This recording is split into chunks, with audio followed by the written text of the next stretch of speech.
You're listening to the Technology for Mindfulness podcast, episode 11, hosted by me, Robert Plotkin.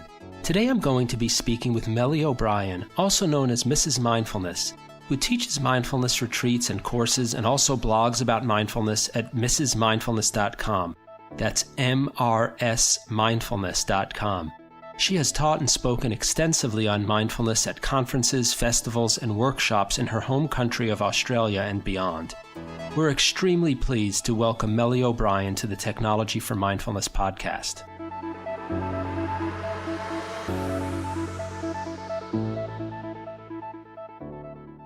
Hi, this is Robert Plotkin, the host of the Technology for Mindfulness podcast. Today I'll be interviewing Melli O'Brien, also known as Mrs. Mindfulness, who teaches about mindfulness online, in seminars, and at the Mindfulness Summit. One of the things we talk about in the interview is the pull we can feel from technology, such as the way in which it can feel like our smartphones are calling to us to pick them up.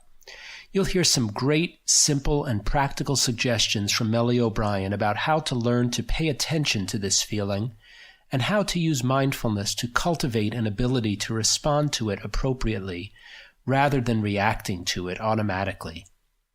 Do you ever feel that your devices are acting on you as if they're making you do something? Do you ever find yourself thinking to yourself or even yelling out loud at your phone, "Why are you doing this to me right now? Why don't you stop?"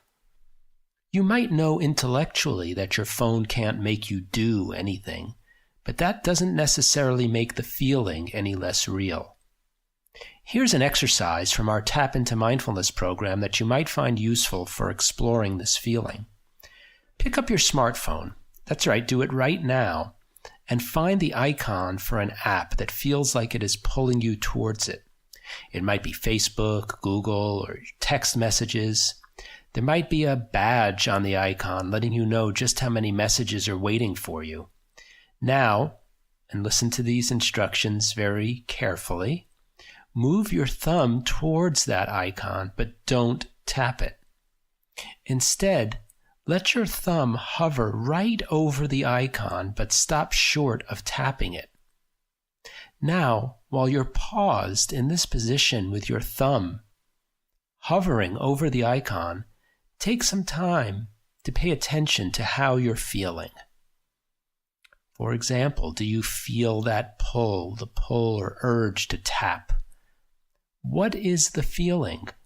What form does it take in your body? Do you feel any particular sensations, such as in your chest, in your head, in your hand?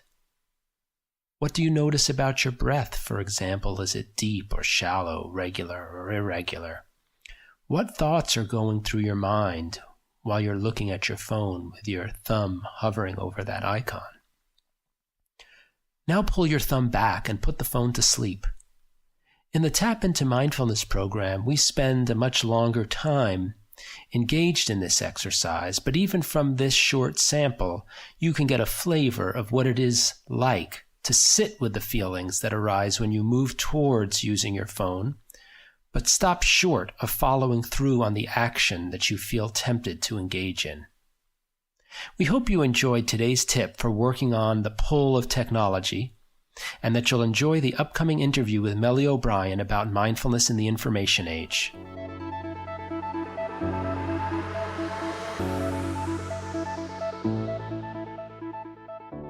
Hi, Melli, and welcome to the Technology for Mindfulness podcast. Hi, thank you so much for having me. It's a pleasure to be here. I want to start out by talking about the fact you have a really diverse and eclectic background in mindfulness. I know you've studied in several different traditions. You teach meditation and yoga as part of your mindfulness teaching. Could you tell us a little bit about your history and background with mindfulness and how this variety of experiences influences how you teach mindfulness to people? I did take a little bit of a unique approach in the way that I decided to learn. not only for myself as a student for many years, and I'm always a student, but for teaching as well. I had this, I guess I grew up exposed to Christianity, and then I became exposed through various friends to different traditions. And I noticed that there was this real tendency in people to get quite sort of serious and dogmatic, and kind of there could become this kind of hardening around the belief system or the dogma of what was there. But I saw that there was this kind of essential truth underneath many of these religions or organizations. But what my approach was, I had a few kind of rules of the game for spiritual exploration. And one of them for me was that I chose that I was not going to hunker down with any one way. And because my personality style just happens to be, I happen to be a person who loves to take in lots and lots of information from various sources and then pull out the core fundamental things that are the same. That's sort of just something that I love to do in any field. So I applied that here. I didn't want to get dogmatic or rigid or go along with any one belief system. I had the theory that a belief, yes, it may be comforting, but only my direct realization, my direct knowing was going to be liberating for me. So I wanted to expose myself to as much as possible and pull out the common threads. I feel so grateful for that, because I'm absolutely not only tolerant, but loving, very loving of all the world's wisdom traditions. And I think they all have something to offer. And it has it's also made me in my teaching style. It has to come through me, because I don't have any one kind of style of teaching, because I've been exposed to so much. So I do have a very eclectic way of teaching. But I would say that what my passion is taking the core essence of the world's wisdom traditions and distilling them down into practical tools and teachings for everyday people. And I wonder if that relates in any way to technology, in the sense that modern technology is very new. I mean, it's similar of course, in ways to older technology, but it's very new. It's very different. It wasn't addressed specifically by older traditions. Does this openness of yours to many different traditions in many ways, do you think, help you in your own personal approach to technology and being mindfulness with it, or in connection with how you teach and help people? I think one thing that does come straight to mind when you ask that question is, if there's one similarity in the way that I approached understanding the world's wisdom traditions, was my number one rule is that you should always know your outcome. Always know your outcome. So why am I doing that? What is my ultimate outcome? What am I reaching for? That way you don't get confused about what you're doing and get lost down rabbit holes. So my outcome was to live an extraordinary quality of life. I wanted to know what it was like to live a life where you feel whole and complete and really vital and alive, a meaningful human life. That was my outcome. That's what I was shooting for. I had a burning question in me about that. And I think when it comes to technology, or actually anything anything in life, actually, whatever it is, whether it's your career or your relationships, your finances, we can get really lost in doing when we don't know what we're shooting for and we don't know our outcome. So when it comes to like using technology, one thing that I do know is that, like any power in life, technology is an amazing power. But if you want to use it to enrich your life, it's beautiful to have all that knowledge at our fingertips. That is incredible. It's an unbelievable power that we have access to. It's I run my business because of the internet, from home. It's amazing. But we can become really fragmented and lost and addicted and hyper aroused and stressed and anxious because of technology as well, if we don't use it with wisdom. So really, there's mindfulness in this approach, right? There's a stepping back and going, hang on a second, before I spend 8 hours on my laptop today or, let's say you go to work and then you come home and you watch 2 hours of TV and then you surf the internet for 3 hours. What is that giving you? Is it getting you closer to your outcome, which is maybe for me, it's to live a deeply meaningful, vitally alive, passionate life? Or is it draining me away from that? Is it pulling me towards it? Or is it taking me away from being my fullest self and, being able to give my deepest gift to the world? So there is that. I feel like that's that power of always knowing your outcome and then noticing what you're getting. Is this getting me closer or is it pulling me further away? So if you use technology in one way, I use technology to share my teaching with as many people as possible. That's really nourishing for me. It gives me a sense of service and, that I'm helping people, and connects me with people on the other side of the world like you, which is beautiful. That's amazing. And and then you and I share this together, with other people. But yeah, technology, we all know that in this digital era, it's really creating a lot of harm as well. So know your outcome. I would say that's a common approach in both those fields. And you say it's creating a lot of harm. I wonder if in your extensive teaching of many different people and mindfulness, what are some of the common harms, or what are some of the kinds of common suffering you see in people in relation to technology? And maybe then we can talk about what ways you've found to help guide people through those. Well, I guess, one of the main things, I mean, we all know this these days, in this hyper-connected, fast-paced and kind of troubled world that we're living in these days. There's a lot of big problems facing the world. Human beings, we have a tendency, and we have always had a tendency to want to distract ourselves when things get tough. And even just, there's always been a tendency in the human mind, like Blaise Pascal is famous for saying all the problems of mankind stem from man's inability to sit quietly in a room alone. Mm-hmm. So this is not a new thing. Blaise Pascal is, that was a long time ago when he said those words. So human beings have always had a tendency to have this kind of restlessness and unease in the background of the mind. And we tend, when we feel it, to want to distract ourselves in doing, or some kind of escapisms, like hitting the bottle is one good way to, either numb ourselves or stay busy through distraction. That tendency is now that we have iPhones in our pocket, you can literally see people unable to even kind of walk down the street without constantly distracting themselves or, doing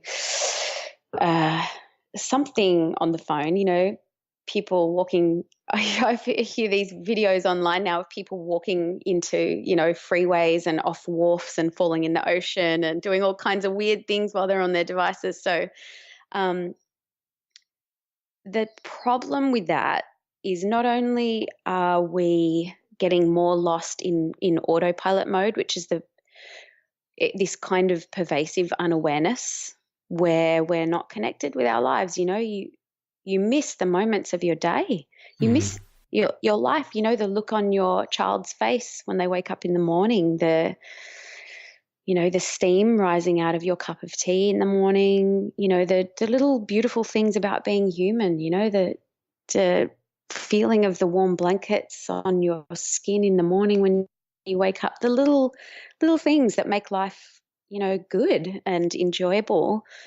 You start to miss them because you fall into this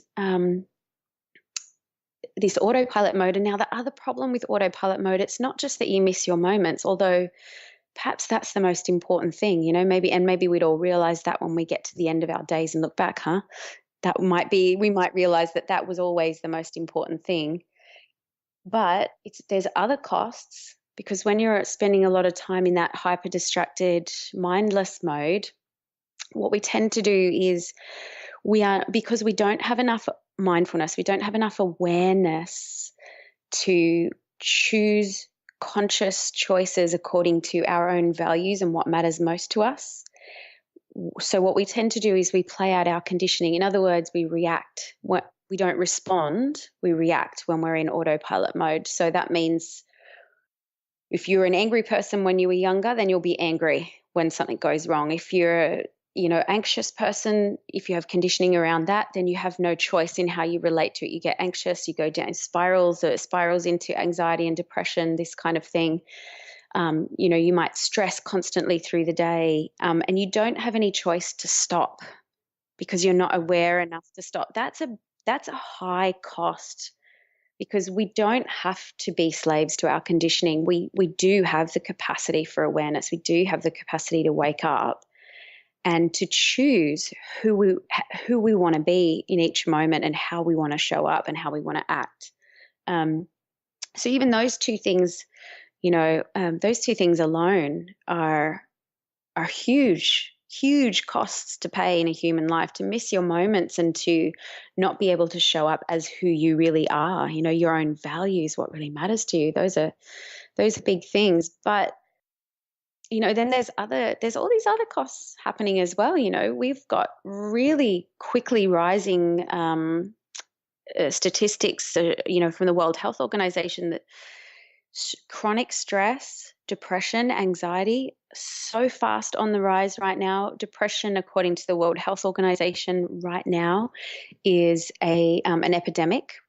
And by the year 2020, which is very, very close now, they're expecting it to be a pandemic. So, and a lot of that, I believe, has to do with our constant connectivity, getting stuck in states of hyperarousal, and this falling into mindlessness, because essentially if you look at what is anxiety, what is depression, both of them are conditions where you become lost in the mind.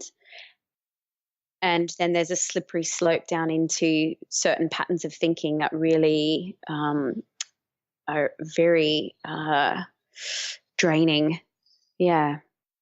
It sounds to me like you've acknowledged the ways in which we have these tendencies in our minds already. They've always been there, and maybe what I'm hearing is that the technology just presents more constant opportunity to trigger those proclivities that we have. I mean, I think in my own experience, if I feel distracted, like you said, and feel some temptation to take action, before there was a smartphone at my hip, I might not have an immediate opportunity to act on it. And even if I hadn't been practicing mindfulness, the urge might pass before I could act on it. And now, unless I do something conscious, it's so much easier to just act immediately and then go down that rabbit hole with the smartphone, if I'm understanding you correctly. Yeah, that's right. The patterns, these patterns in the mind have been there for thousands of years. The world's wisdom traditions have been talking about these patterns of the mind for thousands of years.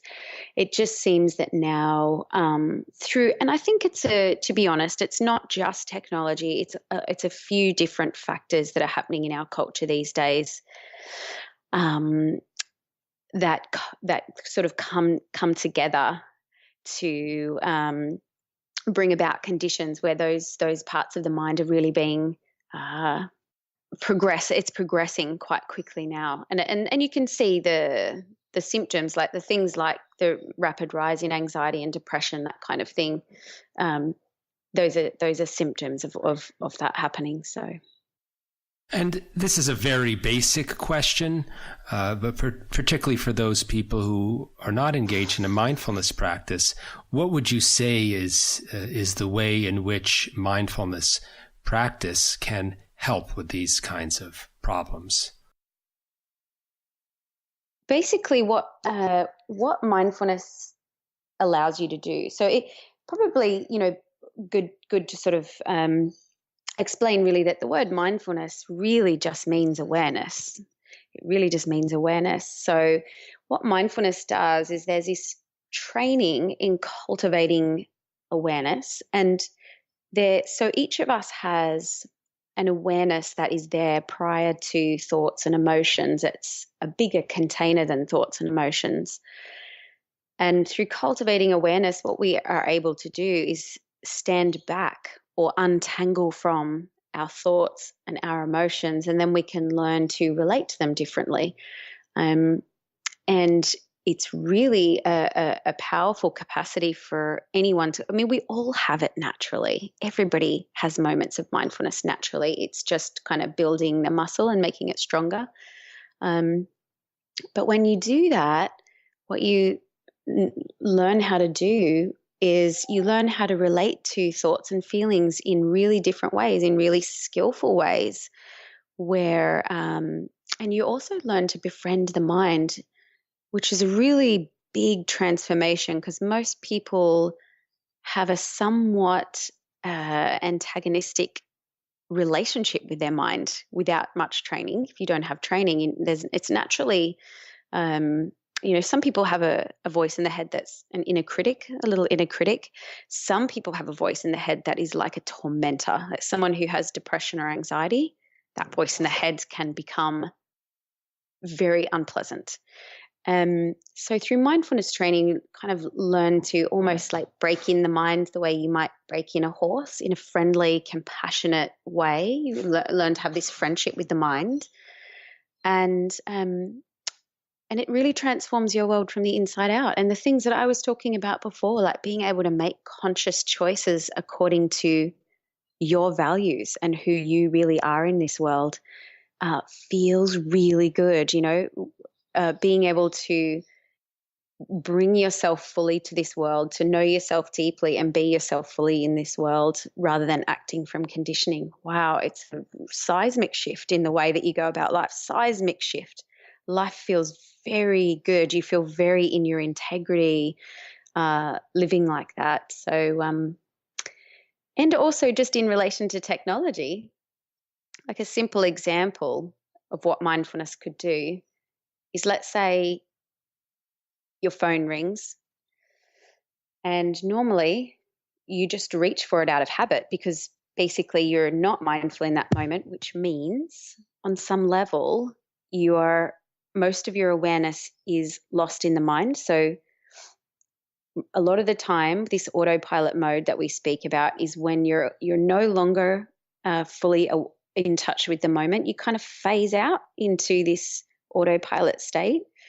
So you would know that, anyone would know that, by the way, if you've ever driven your car home the same way you've driven it a million times. And then you pull your car into the driveway and you go, oh my God, I can't even remember the drive home. Why can't you remember the drive home? Because you were on autopilot mode and so phased out that you actually can't even remember driving the car. So when we're in that mode, if the phone rings, your hand is on it and you've answered it before you even kind of had a moment to kind of be fully connected with what was happening. You just act out of habit. So mindfulness, you would say, like, the phone rings, you're aware that the phone is ringing and you could make a conscious choice about how you want to participate with this moment. So maybe you want to answer the call, maybe it's the right time. Maybe it's not the right time because you're actually really engaged in a conversation with someone, or you're doing an important task and you don't want to break concentration. Or maybe the phone rings and you just take one breath in. Before I answer the phone, I'm going to make sure I'm here. I'm not going to do it out of habit. I'm going to take one breath, exhale, and then I'm going to pick up the phone, making sure that I'm doing it with some awareness. So, yeah, that's it. I guess I hope that's helpful to people. Sometimes the most helpful way to understand what mindfulness is and how it can help is really by understanding that the opposite state, the mindlessness and the costs of that. Mm-hmm. So, yeah. Oh, it's very helpful. And I wonder what you might say to people. I've had lots of people say this to me, and I have the feeling myself. When that phone rings, it can feel sometimes like I have no choice. It feels like the phone is exerting a force over me. Yeah. As if it's Not doing to something. mention the tweets and the dings and the bings and the instant messages and all of them. I wonder what you would say to people about that experience of feeling as if the phone is acting on you, even when it's just sitting there. I've felt that very powerfully. There are moments when I can step back and notice that it's really not doing anything, but the feeling can be very strong. Mm-hmm. It's funny, we live in a culture today where there is an expectation for a lot of people around the length of time that it's going to be before you're going to reply to their instant message. Apparently, I found out that a week is not how it's supposed to go. My friends try to educate me, but then I just, it's not text etiquette to text someone back a week later. I'm like, oh, well, no one taught me. So then I say, well, it is actually my etiquette. So, you might want to call me or something. But I hear you. The first thing I would say to someone is, hey, I hear you. This is the world that we live in today. So, and I would say, to notice that, notice that feeling of pressure. So the phone is ringing. Here you are standing here and the phone is ringing. And you feel all of a sudden maybe almost like a bit of a tinge of an anxiousness, like a pressure, like you're saying, like you don't have a choice. You are supposed to answer a phone when it's ringing. In fact, you're supposed to dive at it as if it's at the other end. You've got to run for it. Well, I would just invite people to question, first of all, whether that's true, and to, I guess, I would invite people to notice how that feels in the body. There's something I talk to people about digital awareness. So digital awareness means, when a beep or a ding or something goes off and you instantly go for it, or, to start to, or even when you're surfing the internet, to start to, as much as you can, cultivate awareness of the body and your emotions and how it's actually affecting you. Because by doing that, by becoming a bit more self-aware, you can start to make wise choices in response. So you might think it sounds really fun to sit there and surf the internet for 3 hours. But actually, when you start to pay attention to how you feel after an hour, starting to feel really drained, starting to feel a bit fragmented, are you actually enjoying the experience? Just notice, are you actually enjoying the experience right now? Okay, so that you're getting something out of it, but are you actually, is it nourishing you? Is it, or is it draining you? Just that curiosity, even just inviting that curiosity, a lot can happen. And the same with the phone. So when the phone rings, if you feel that pressure, what is that like, in your body? Is it an anxiousness? Is it is it a restlessness? What is that feeling? And even just as soon as you do that, you're already mindful because you're paying it. You've already woken up into the moment. And then I would just say, make a conscious choice. Do you need to? Maybe it'd be good for some of us to practice not answering the phone and getting back to people later. I know, to be honest, a lot of the really, I have some friends that are, doing very well in life, running big companies and doing all kinds of fun things. And most of them, everybody knows in their life that they answer calls. They will not answer your call for most of the day, but they will get back to you between 4 and 5 o'clock every day. And so do we need to answer our phones on demand all the time? I don't think so. Most people, if it's urgent, they'll call you over and over again. So I would just say that the pressure you feel is probably more self-imposed than other people. And I can tell you can definitely educate your friends as well. I've educated my friends. Yes, I'm not, and I just don't. Everyone knows that I'm probably not going to answer the phone when they first call, because I don't want to train myself to run to the phone. And that might be extreme. Some people have kids and they have, or they have a phone that they do have to answer all the time. So, but I'm just giving some options here to consider. It's interesting that you said you don't want to train yourself. I mean, it sounds like you're recognizing that whenever you engage in that activity of responding or reacting immediately to the phone, even if you're doing it intentionally, you might be digging that groove a little bit deeper to do the same thing again the next time, and you have some awareness of how your own mind works in that way, and you want to be careful about digging the groove that you want to dig and not the others. That is true. Yeah. And, we know now in the research, technology, and I'm sure because you talk to a lot of people about this, but technology is very addictive. People are seeing the same neural pathways as cocaine addiction, alcohol addiction, heroin addiction, same neural pathways in people's brains that are heavy technology users that are addicted to technology. Something interesting to consider too is that, all these other addictive substances like cigarettes and alcohol and all of these other things, and drugs are illegal, but they have age limits. Gambling, you can't gamble until you're 18 years old. Technology is just as addictive as those things because every time you use technology, it's giving you a dopamine hit in your brain. Dopamine is the most addictive substance on earth. This is what human beings are most addicted to, is dopamine. We are not shielding our kids from technology. It was a new thing that came out, and we're seeing kids as young as 11, 8 years old with fully very ingrained neural pathways of addiction, which will take some unwinding. But it is really important for people to know just how addictive technology really is, and to really it's having awareness around it is so important. And me, I'm in the mindfulness industry, and I'm an industry nerd. So, I go to great lengths to protect my mind. And I'm very much a custodian of my own mind. I'm careful about what goes in.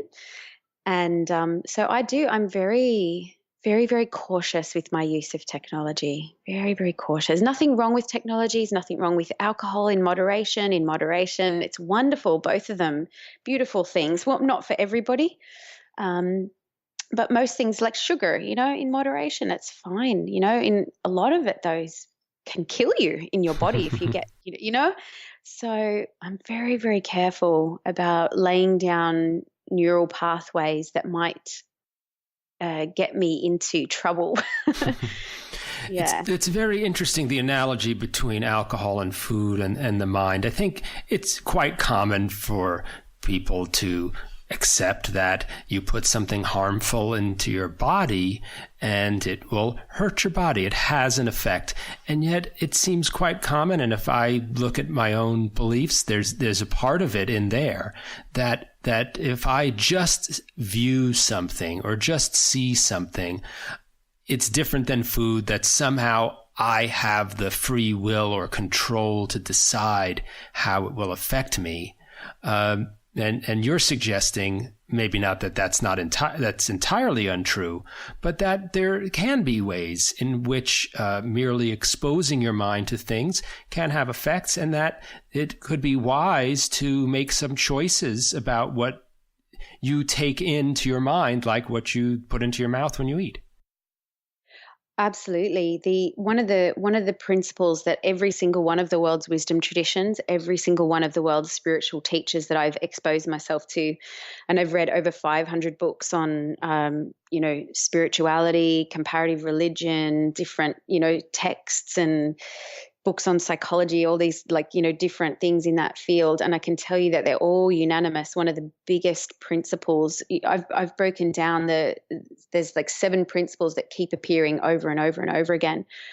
One of those 7 is that you really do need to become a custodian of your mind and your body too. And there's an encouragement about being a custodian of life itself. But your mind is just like your body. If you are exposing yourself to people, to environments, to even images, to behaviors, everything that you do is affecting your mind and will have an ongoing effect. But it's just like the body, if you brush your teeth and you go home and you look in the mirror, what's changed? Nothing. You can't see any change.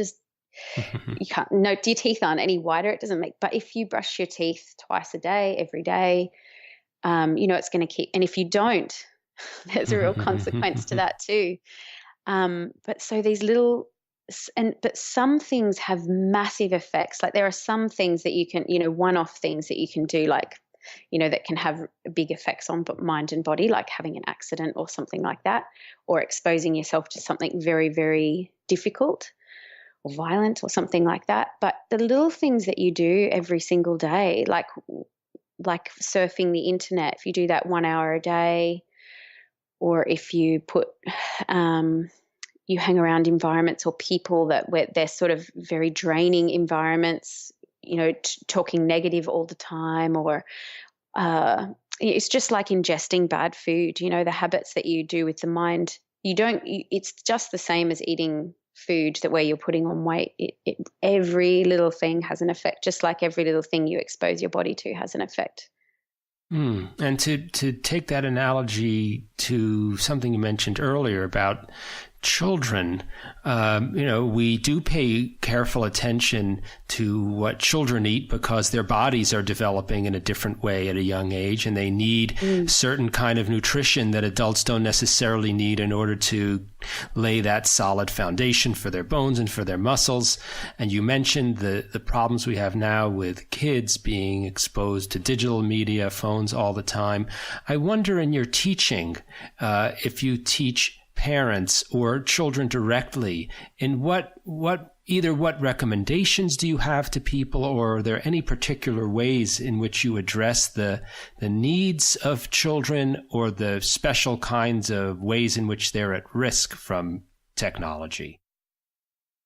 I don't work with kids directly. When I did the Mindfulness Summit 2 years ago, so I did a big online conference, and I got to interview lots of amazing teachers and researchers from around the world. And I brought in some experts on teaching mindfulness to children. And you know what their number one bit of advice was? What? They were all unanimous on this. Their number one bit of advice was the most important way to teach mindfulness to children is for the parents to be it, to live it and breathe it, and the kids will pick up way more. And they said, especially with teenagers, I don't have children either, so I'll pass on their advice to you. They said, and I quote, "Don't even bother trying to teach mindfulness to your teenager, for sure." Like you will just make it so daggy and naff that they will never go near it. So don't try to teach it to them directly. Just be it, live it, and they will respect you, and they will pick it up, and they will integrate it in a way that you couldn't teach them in a preachy kind of way. They'll just look at you and go, okay, this is how people are. This is how you go about life. So that's the only piece of advice that I can offer is, I think, and this goes for teaching anything or trying to kind of like pass on anything, you go first. You go first and, do your best to integrate it into your life, and you'll probably touch the lives of many more people. But I do think the most important thing for all parents to know, is that we don't fully understand the effects of technology. I'm 38 years old, and I got my first email address when I was 18. I had a tech-free childhood, which I'm very, very grateful for. We don't fully understand yet. We're only just starting to see some of the fallout from what's going to happen when somebody's raised with tech. I think it's very, very important for youth, especially when they're going through like their brains are developing and they're laying down neural pathways that are going to set them up for life. If I was having a child these days, I would be trying my best to give them lots of tech-free time. When I was young, what we did for fun is we went out into our backyards and we played cricket and we climbed trees, and, yes, we got ourselves into all kinds of mischief. I fell out of trees and winded myself and did all kinds of things, but we learnt really good social skills with other kids. That's a really big thing that kids are they're not developing proper social skills these days because they're doing a lot of socializing online. They're not learning how to socialize face-to-face properly, which is one of the most important skills for life. So I would say, get educated. If you're a parent, get educated and try to understand the effects of tech a little bit more and do what you can to get your kids, having tech-free time and also, just, on that, when I ask people when they're on retreats or learning mindfulness with me, I ask people, raise your hand. How many of you feel like for some reason, naturally mindfulness seems to happen when you're in nature? It just seems to happen without any effort. And everyone unanimously puts up their hand. So that's just like an interesting thing to consider, that, when kids spend time outdoors and doing kind of, natural things like that, they seem to be better at grounding and centering and connecting with life and being awake. So, just some things to consider. But I don't have kids, so I'm going to throw my hands in the air and go, I know it's hard too. So, do what you can. Interviewed a couple of other people about this, including Susan Mouseheart, who's in Australia, who had written a book about her 6-month experiment going screen-free with her 3 kids back around 2009. She had a lot to say about this, but it's great. I mean, it sounds like you're saying the main piece of advice to parents, which might be really more challenging for them than for the kids, is to live it by example for them. Yeah. I wonder if we can pick up a little bit on something you said earlier. You gave an example with the phone of pausing and breathing before picking it up. You have a great video where you describe 7 strategies for maintaining mindfulness in the information age. And this pausing, taking breaths before interacting was one of them. One thing I found really helpful in that was you suggested perhaps even putting up a note card on your screen or somewhere where you could see it to remind yourself to pause and breathe. I personally find visual reminders really helpful. It helps me not have to rely on my own mind, particularly if it's in a mindless state. The visual. Yeah, well, and you just get caught up in the flow of things sometimes, and you move from one task to another, and I wonder if you could talk about a few of the others you had, things like wise waiting, practice unitasking, making mindful transitions. I mean, all of these could apply to things other than technology, but I don't know if you could say a little bit about them specifically as they relate to our use of technology. Yeah, sure. And these are things that I use in my own life to I guess help me stay in a sort of healthy relationship with the technology in my life, because I am just like many people on my laptop quite a bit, doing things for my business. So I just kind of want to put it out there to everybody that I'm just like them, I'm just kind of in the same situation. So a couple of really wonderful ways to sprinkle little moments of mindfulness throughout a normal day of using technology.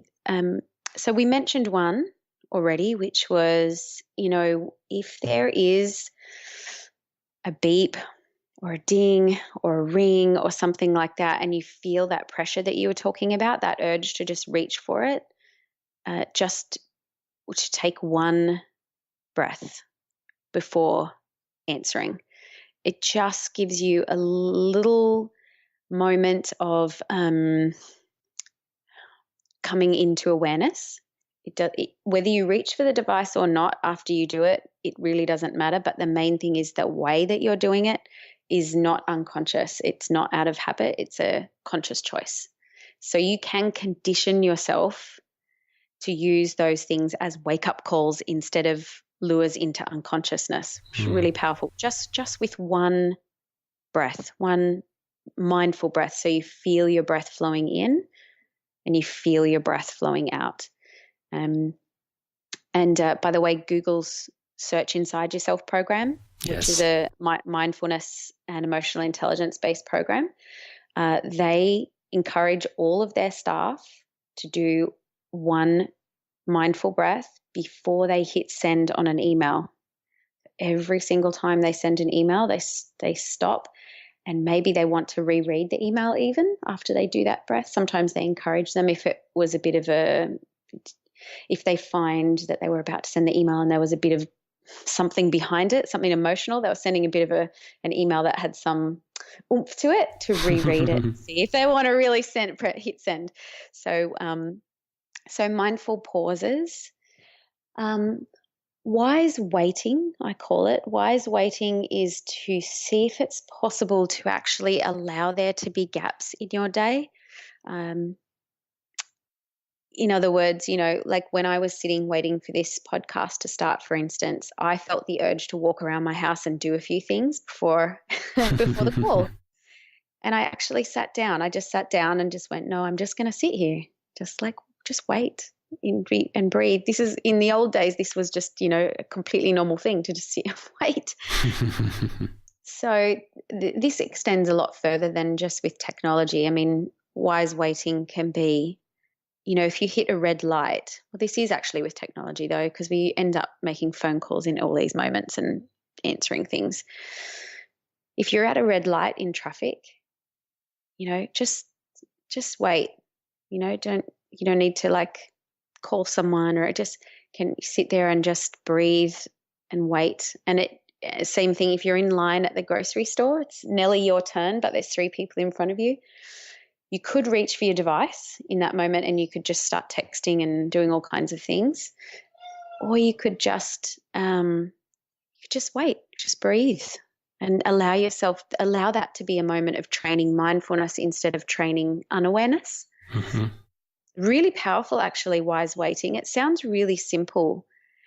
And I will say to people, if they're not used to doing this, if you've gotten, really attached to your iPhone and you're really used to, texting or doing things in every little moment, when you first do wise waiting, especially if there's other people around, like at the grocery store, you will feel awkward because you're not used to doing it. You'll be kind of like, oh my gosh, is everyone going to be looking at me because I'm just standing here doing nothing? It's okay. People used to do that not so long ago. People used to just, and maybe you'll even have a conversation with someone, who knows, but it's okay. And you don't even have to pick up a magazine. Just give yourself a few minutes to really just ground and center and connect to the sounds around you.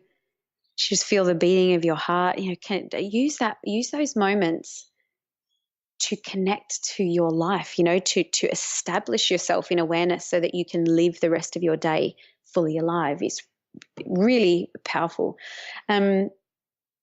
Another thing, unit tasking instead of multitasking. So a lot of us have a tendency to try and do lots of things at once. And the research shows that multitasking, by the way, doesn't actually exist. What you're doing is you're flitting attention quickly from task to task. There's no such thing. We don't have, our brains are not capable of literally doing several things at once. We have to quickly flit our attention from thing to thing. And the research shows that multitasking not only makes you less productive, but it also trains a state of hyperarousal where you're very sort of fragmented and you get exhausted, and you also make more mistakes. So there's literally no reason to do multitasking. It doesn't do what you want it to do. So unit tasking is a more mindful way of doing tasks where when you're doing something, you kind of train yourself as best you can to bring the fullness of your awareness to that thing and do the task from beginning to ending, and then, complete it with all of your awareness just there, and training yourself not to flit it away halfway through the task onto a phone call or a different email or something else or a cup of tea or this or that. Just staying with it, giving it all your attention, and then finish. You'll be more productive, more relaxed, enjoy your work more, and train in mindfulness while you're getting things done. So it's really, really awesome. I spoke about digital awareness already. Digital awareness is that noticing of what's happening in your body when you hear the phone or when you're surfing the net for hours. What is it actually giving you? Is it nourishing you or is it draining you? So that's a good question to ask. Is this nourishing me or is this draining me? Is this helping me be my fullest self and best self, or is this taking me away from being my fullest self and best self? And just by noticing that, you will start to make wiser choices. You start to make more conscious choices, because you just see, basically, you see what you're getting. You see clearly what you're getting. Oh, this is not actually what I want. So mindful transitions. So mindful transition means when you finish listening to this podcast, or for us, when we finish doing this podcast, there'll be a time when the end will come, and then what we tend to do is we tend to immediately move on to something else. Like, no sooner is the laptop closed or the end of it happens, and then you're straight onto the phone or you're doing something else. So mindful transitions just means once something finishes, like say an email, just pause for a moment. Just one moment, doesn't have to be long. One breath in, one breath out, and just coming back to awareness again. Okay, so I'm, instead of mindlessly just doing thing after thing after thing after thing after thing after thing, which is a cycle that many of us get caught in, the mindful transitions gives us little breaks in the day where we can unrev ourselves, because when your system gets really revved, you tend to just do and do and do and do and do and do and do. But mindful transitions gives you these little breaks where when one thing's finished, you get to ground, settle your nervous system, take a breath. And then so that becomes these little sprinklings of mindfulness all throughout the day. It's my favorite practice, actually, mindful transitions. I usually do three breaths. The final thing that I will say that I think could be really powerful is for people to encourage people to have time to unplug completely. It could be an hour a day. It could be a couple of hours a week, or one evening a week, say. It could be one day a month or one weekend a month. But I think it's really important for people to have some time that is completely unplugged, and during that time to do things that nourish them. Go to have a picnic, or go on a bike ride, or spend time with people that you love. And yes, you will have, if you're addicted to technology, there will be a discomfort. There will be probably a restlessness. Depending on your level of addiction, there may be a real anxiousness. And my encouragement would be, it's okay that those things are there. It's okay that you feel a bit uncomfortable, and to not give up because you feel a bit uncomfortable. It's natural to feel a bit uncomfortable if you're really attached to something. But my encouragement would be, it's okay. It might feel a bit weird, but focus on doing things that nourish you during that day. Instead of giving up the digital detox, just focus on, what can I do right now that would, nourish me without the tech? Maybe go for a walk outside, or have a cup of tea. And when you say go for a bike ride, I think that I've been in Cambridge here, which is right near MIT, and I've seen people on their bikes with the phone attached to the handlebars texting while they're biking. That is a really bad idea. Really bad idea. I don't have enough coordination to pull that off for even like 30 seconds. I'd be off the bike, feeling very sorry for myself. I wouldn't attempt that one. Thanks for sharing all of those examples. I mean, I think they're really practical. One thing I also like about them is none of them is a formal meditation practice. I know you teach that. You teach meditation and yoga. All of the examples you gave were things that you can do that are integrated into your life, not stepping outside of it, for example, to sit. But ways in which you can find these opportunities within your day while you're interacting with technology. And you've pointed out so many different ways in which there are such opportunities. And for people who might think, I don't have the time to stop, set aside space for sitting on a cushion and meditating, well, you've pointed out you certainly have time for a breath or for a minute. And it could be as part of being in the grocery line or while you're doing work. Yeah, and it will take no time at all out of your life, out of your normal life. In fact, some of those strategies, according to the research, will actually make you more productive and actually save time and save mistakes. So there's no real reason not to do it. Give it a try. I would just say to people, I know it does feel when you're really revved, for some reason, it does seem unreasonable to stop and take 3 breaths. That seems just way too inconvenient. You know, when you get into that really hyper aroused state, you're like, no, I don't have time for breaths. Well, I hope you do have time for breaths because, you're in trouble if you don't. But, 3 deep, slow breaths takes about 20 seconds. 1 breath takes no time at all. I mean, it's really probably about 7 seconds. And yeah, I mean, these are so practical, such a practical, simple way to come home to ourselves, because you've got to ask the question, hey, what are we doing all the doing for? Once our survival needs are met as human beings, most of what we do, all of what we do, is because we're looking for happiness. We want happiness. So once our survival needs are met, we're all looking for happiness. We want peace. We want happiness. We want love. We want connection.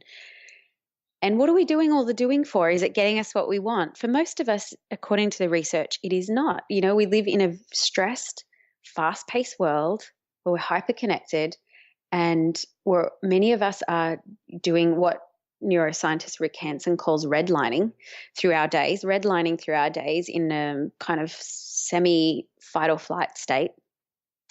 And there's a better way to live. Yeah, there's a better way to live. And these little things that you do can bring you home to yourself over and over and over again throughout a busy day and reconnect you to what actually really matters in life. Because a lot of us are losing our way. So I would say to people, just give some of these things a go and just test and measure and see what happens.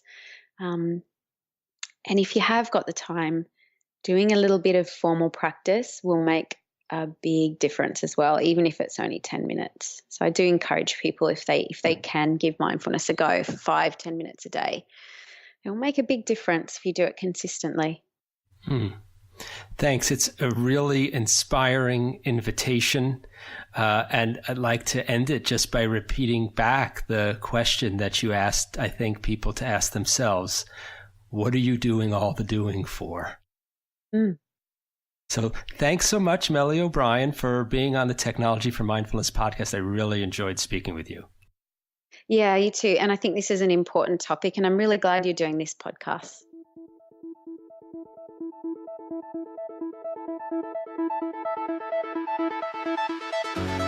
Thanks for joining us for this Technology for Mindfulness podcast with me, Robert Plotkin, and today's guest, Melli O'Brien, who blogs about mindfulness at mrsmindfulness.com. That's mrsmindfulness.com. If you liked today's episode, please leave us a review on iTunes and share the episode with your friends. Those and all other links are in the show notes, and check out our blog at technologyformindfulness.com for information and tips about science, technology, and mindfulness. I'm Robert Plotkin, and I'll join you next time on the Technology for Mindfulness podcast.